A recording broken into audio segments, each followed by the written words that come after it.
Ever have a stakeholder like your course, but they want you to make a minor outfit tweak, such as buttoning up a shirt or making a skirt a little bit longer? Or maybe culturally you're just trying to create something that's a little bit more conservative. If you're not an illustrator, it feels like you're going back to the drawing board and you want to pull out your hair. I'm going to show you how you can make these tweaks with no illustration skills required, no hair pulled. Let's jump right in and do it.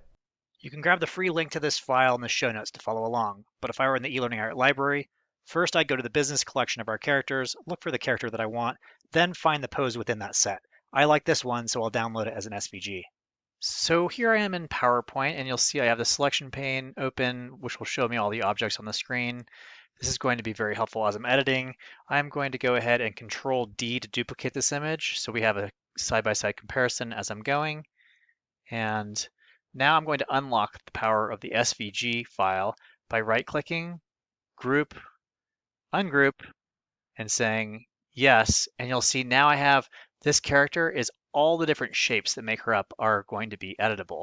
And this is going to make things a lot easier to work with.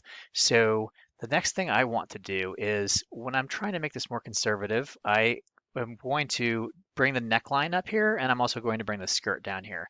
And this is a feature that most people don't know about in PowerPoint, but you can actually click on this, click on Shape Format, Edit Shape. Oops, hold on. I was clicking at the group level. I'm going to click in one more time so I'm on the actual element that I want to be in.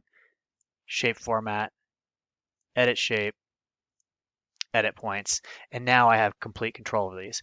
I can add more points. I can change the handles on these as I'm clicking into them.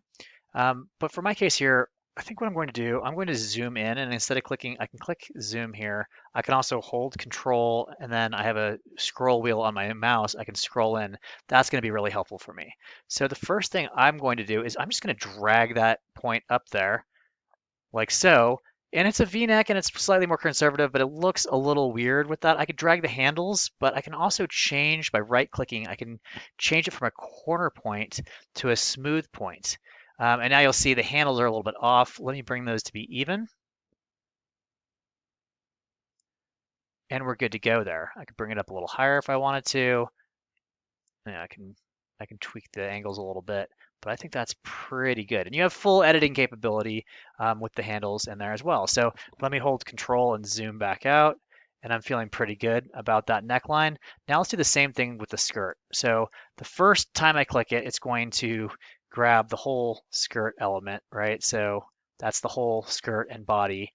And then this one element is going to be this shape within there. So I could ungroup it even further to deal with them that way, but I think I'm just going to go ahead and click into it to the one that I want. I'll do shape format again, shape edit, edit points, and now I'm going to just drag this down here and drag that down there.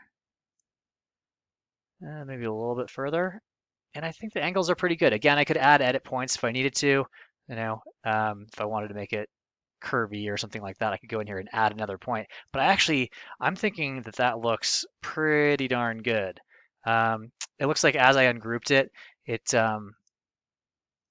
this part of the outfit, I'm going to nudge that down by holding control and then down, and that's going to go ahead and cover that piece up. So that looks really, really good. If I'm using this outside of PowerPoint, I'm going to go ahead and want to save it as an image. So I'm going to click my mouse and drag the whole thing to select it. And then I'm going to right click, or I can do Control G as a shortcut to group. So I'm going to group that all as one thing. Then I'm going to right click, save as picture, and I can save that as a PNG or an SVG. Either would be fine. I do this all the time when I'm saving it out to another program like Storyline or Captivate. To build your e-learning graphic skills, sign up for our free mini course and subscribe to our channel to get more content like this.